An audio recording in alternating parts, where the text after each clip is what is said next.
आप सभी को मेरा प्रणाम। आदर्श विद्यार्थी जीवन का बारे में देखेंगे। हमारे जीवन की उन्नति के लिए स्वयं को प्रयत्न करना होगा। कोई भी दूसरा हमारी उन्नति का कारण नहीं बन सकता। उन्नति के लिए पहला कदम आपको उठाना होगा। हमारा शरीर प्रकृति का एक अनमोल उपहार है। इसका इस प्रकार ध्यान रखें जिससे इसका स्वास्थ्य हमेशा बना रहे। हमारा शरीर एक ईश्वरीय शक्ति का पुंज है। अगर हम इसकी ईश्वरी की तरह देखभाल करेंगे तो यह हमें सब कुछ देने की क्षमता रखता है। हमें हमारा शरीर का मजबूत, सुंदर और सशक्त करना चाहिए। इसे ऐसे चीज़ें नहीं देना चाहिए जिससे यह रोगी बने और कमज़ोर हो जाए। शरीर में हमेशा ऊर्जा शक्ति और उत्साह शक्ति बढ़ते रहना चाहिए।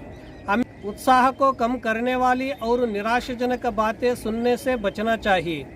मन में दृढ़ संकल्प, प्रबल इच्छा शक्ति, विशालता, उदारता, अचलता और निश्चलता हमेशा बने रहना चाहिए।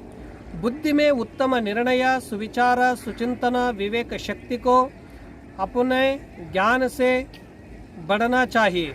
हृदय में शुद्धि, पवित्रता, करुणा, दया, देश के प्रति प्रेम भाव और माता पिता का सम्मान करना चाहिए। हमें सभी इंद्रियों पर संयम होने के लिए प्रयत्न करना चाहिए। कोई भी कार्य को करने से पहले उसकी सफलता के बारे में दृढ़ आत्मविश्वास होना चाहिए। हमेशा जीतने के बारे में सोचना चाहिए, हारने के बारे में सोचना नहीं चाहिए और हार जाने की शंका भी नहीं करना चाहिए। चेहरे पर हमेशा प्रसन्नता और तेज होना चाहिए।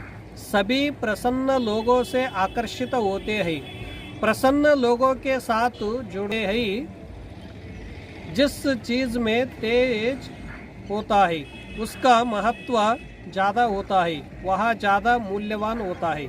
उत्तम कार्य से उत्तम फल मिलता है, इसीलिए उत्तम कार्य करने का प्रयत्न करना चाहिए।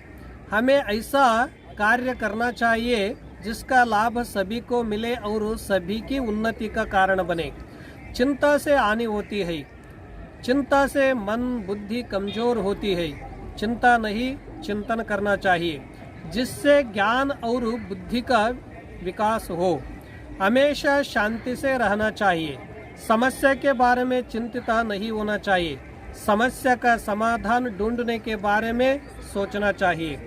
हमें जीवन में सच्चारित्रता, नीति, सदाचार और दूसरे के वस्तु के प्रति आसक्त नहीं होना चाहिए।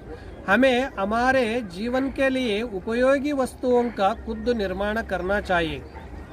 भय का कारण पाप कर्म है।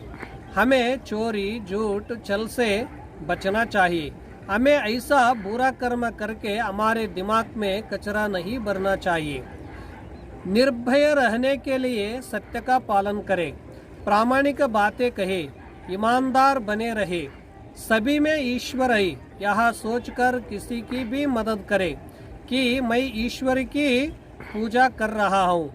वैसे हम किसी की मदद नहीं करते, हम खुद की मदद करते हैं।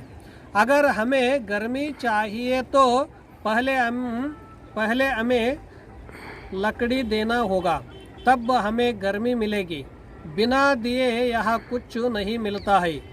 हर क्रिया की प्रतिक्रिया होती है। तब तक आप कोई क्रिया नहीं करेंगे तब तक आपको कुछ नहीं मिलेगा। मुश्किलों के दिनों में हमें निराशा नहीं होना चाहिए क्योंकि मुश्किल छाया जैसी है, वह कुछ समय बाद अपने आप चली जाएगी। जो मुश्किल पहले नहीं थी वह हमेशा कैसे रहेगी।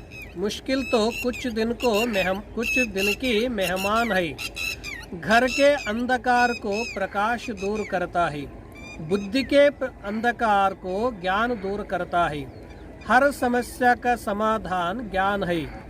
जहाँ से भी जो भी ज्ञान मिले उसे ले लेना चाहिए। वह ज्ञान हमें समस्याओं के समाधान और गिरने के बाद फिर से उठने में मदद करेगा।